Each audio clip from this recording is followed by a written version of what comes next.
ભારતીય જનતા પાર્ટીમાં ભરતી મેળો ચાલી રહ્યો છે। અલગ અલગ જગ્યાએથી સંગઠન કોંગ્રેસનું તૂટી રહ્યું છે અને પૂર્વ ધારાસભ્યો હોય કે પછી કોંગ્રેસની ભાવના એ અત્યંત મહત્વની વાત તમારા મનમાં પડી છે। એટલે આજે આપ સૌ મોદી સાહેબના નેતૃત્વમાં ભારતીય જનતા પાર્ટીમાં જ્યારે જોડાયા છો ત્યારે અમારી પણ બધાની જવાબદારી છે કે આપણે સૌ સાથે મળીને કામ કરીએ। આપણે સૌ મોદી સાહેબની જે અપેક્ષા છે તે પૂર્ણ કરીએ। આપણે સૌ આ દેશના લોકોની જે અપેક્ષા છે એ પૂર્ણ કરીએ। અને એટલે જ મોદી સાહેબે જાતિ કે ભાષાના કોઈ ભેદભાવ કર્યા વગર, કોઈને લાલચના ટુકડા આપ્યા વગર એમણે કહ્યું છે કે અમારા દેશની અંદર મારા માટે 4 પ્રાયોરિટી છે। પહેલી પ્રાયોરિટી છે એમના માટે આ દેશનો યુવાન, કે જે દેશની અંદર 65% યુવાનો હોય એ યુવાન જો નિરાશ થાય તો એના પર જે આધારિત એમના મા બાપ હોય એ પણ નિરાશ થાય, એના કારણે આપણો દેશ નિરાશ થાય। આ નિરાશાના ગર્તામાં ધકેલાઈ ન જાય એટલા માટે યુવાનોને પહેલા પ્રાધાન્ય આપવું જોઈએ, એમને સ્વાવલંબી બનાવવા જોઈએ, એમના ટેલેન્ટનો ઉપયોગ કરવો જોઈએ। એના માટેની અનેક યોજનાઓ સાથે મોદી સાહેબ આગળ વધી રહ્યા છે। બીજી પ્રાયોરિટી આપી હતી એમણે મહિલાઓ માટેની।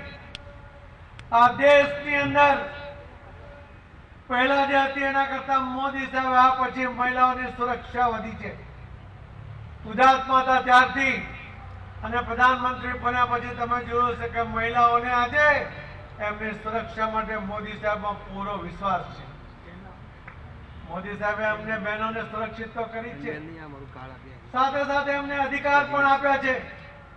ગુજરાતમાં મુખ્યમંત્રી હતા ત્યારે જ એમણે તાલુકા પંચાયત, જિલ્લા પંચાયત, નગરપાલિકા, મહાનગરપાલિકામાં 50% જેટલા મહિલા બહેનો માટે રિઝર્વેશન આપીને એમને અધિકાર આપ્યો।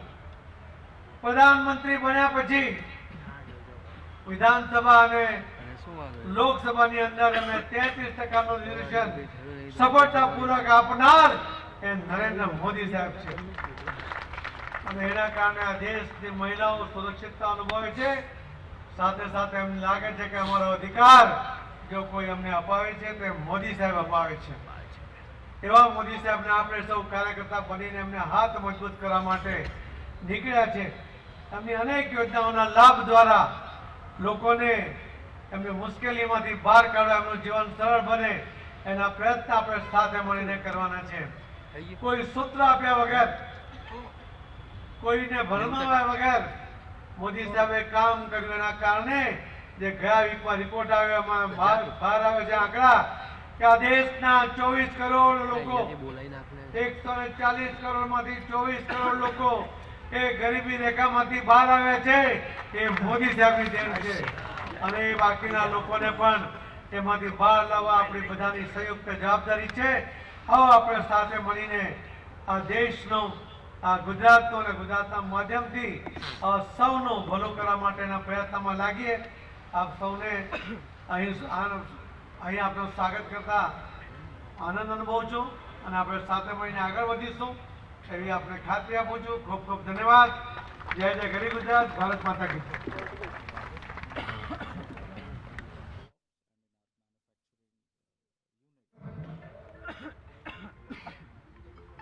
આજે બે પૂર્વ ધારાસભ્યો સહિત અને પૂર્વ જિલ્લા પંચાયતના સભ્યો, તાલુકા પંચાયત સભ્યો સહિત 1500 જેટલા કાર્યકર્તાઓ સી આર પાટીલ સાહેબના હસ્તે કેસ અને ટોપી ધારણ કરી ભારતીય જનતા પાર્ટીમાં જોડાવા જઈ રહ્યા છે। હું પ્રથમ નામ લઈશ શ્રી બાલકૃષ્ણ નારાયણભાઈ પટેલ, માજી ધારાસભ્ય ડભોઈ। શ્રી બાલકૃષ્ણ નારાયણભાઈ પટેલ।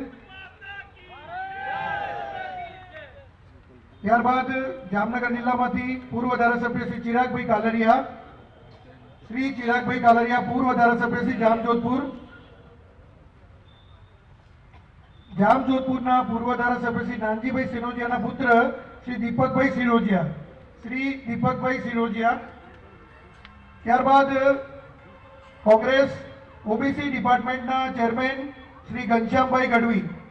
આપણે સૌ તાલીઓના ગણગણાટથી વધાવી લઈશું। આપણા નેતાઓ ભારતીય જનતા પાર્ટીમાં જોડાવા જઈ રહ્યા છે। શ્રી बलवंत सिंह गढ़वी, प्रमुख अमदावाद डिस्ट्रिक्ट ओबीसी सेल।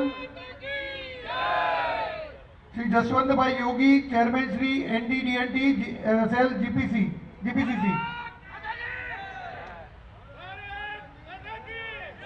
ત્યારબાદ બરોડા ડેરીના ડિરેક્ટર શ્રી રાહુલજી કુલદીપસિંહ,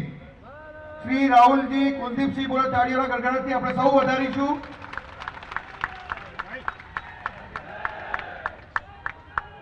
શ્રી રામચંદ્ર આર બારિયા, જેઓ અપક્ષ વિધાનસભામાં ઉમેદવાર હતા, હાલના 58,000 થી વધુ મત મળ્યા હતા, તેઓ બીજા ક્રમે હતા। શ્રી રામચંદ્ર આર બારિયા।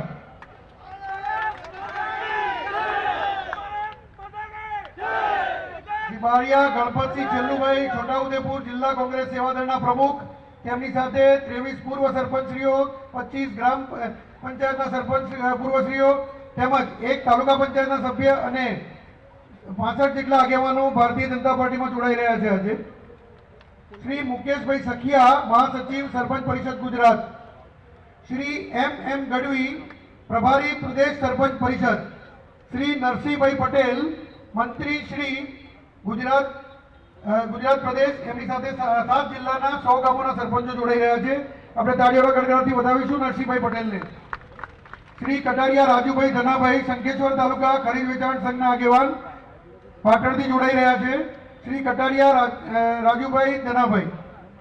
ત્યારબાદ શ્રી ગોવાભાઈ ચેલાભાઈ ચુડાસમા, સમય તાલુકા ખરીદ વેચાણ સંઘના ચેરમેન, સામાજિક આગેવાન તેમજ સહકારી આગેવાન છે। ત્યારબાદ ખેડા જિલ્લા પંચાયત વિપક્ષના નેતા શ્રી સોલંકી બાબુભાઈ રૂમાલભાઈ,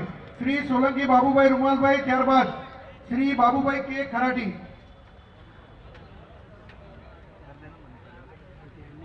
જાણીતા કવિ, લેખક અને ગઝલકાર એવા શ્રી રમેશભાઈ ચૌહાણ, IRS ઓફિસર હતા,